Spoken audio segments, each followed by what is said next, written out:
আজ বিকালের দিকে খামার বাড়ির দরজার কাছে আমি, সাইদ, রেহান বসে আছি। এমন সময় দেখছি সাজু ওর বন্ধুগুলোকে নিয়ে আমার দিকে আসছে। ভাবছি আমি আবার কি করলাম। আজকে আমাদেরকে সবাইকে ঝালমুড়ি খাইতে হবে। ও বাবা, এই ব্যাপার। শুনেই আমি সাইদের হাতে 100 টাকা দিলাম, বললাম দোকান থেকে যা যা লাগে নিয়ে আয়।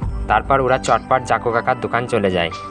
জাকু কাকা না থাকলেও রুমন ভাই ওদেরকে সব মালগুলো চটপট দিয়ে দেয়। বলেছিলাম কুরকুরে, চিপস, সস যেন নিয়ে নিবি, সব কিছুই ওরা নিয়েছে। তারপর সব নিয়ে আমরা চলে গেলাম মাঠের দিকে।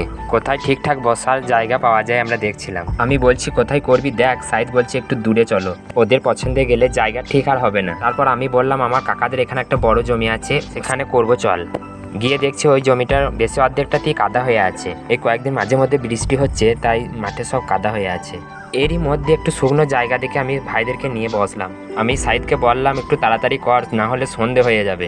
সাইদদেরকে দোকানে মাল আনতে পাঠিয়ে আমি কয়েকটা আলু প্রেসার কুকারে সেদ্ধ করে নিয়েছিলাম। আমি ঝালমুড়িতে দিলাম আলু সেদ্ধ, শশা কুচি, চানাচুর, কয়েকটা শুকনো লঙ্কা আমি ভেজে নিয়ে এসেছিলাম। নুন, চিনি, শুকনো লঙ্কা আমি হামালদস্তিতে গুঁড়িয়ে নিলাম। তারপর চানাচুর, পেঁয়াজ, কাঁচা লঙ্কা কুচি একসঙ্গে মিশিয়ে আমি মুড়িতে দিয়ে দিলাম। আর দিলাম ঘরের খাঁটি সরষের তেল। সাইড দেখছি কয় প্যাকেট চিপস, কুরকুরেও নিয়ে এসছে, সেগুলোও দিয়ে দিলাম। আমাদের গাছে একটা কাজি লেবু পেকেছিল, সেটাও নিয়ে এসেছিলাম, ওই লেবুটার রসটাও দিয়ে দিলাম। 6 প্যাকেট সস এনেছিল, 6 প্যাকেট সস দিলাম না, 4 প্যাকেট সস আমি দিলাম। তারপর সাইদকে বললাম তুই মাখা, খেতে কেমন হবে দেখি বোঝা যাচ্ছে। আমাদের পাড়ার ছোট ছোট ভাইগুলো খুব খুশি হয়েছে। কেমন হয়েছে?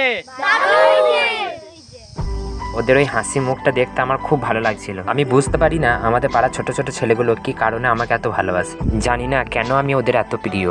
ওদের আনন্দ করা দেখতে দেখতে আমি বুঝতেই পারি নাই যে কখন সন্ধে হয়ে গেছে। আজকে সন্ধ্যাবেলার আকাশটাও ছিল খুব সুন্দর। দেখা হচ্ছে পরের ভিডিওতে। সবাই খুব ভালো থাকবেন।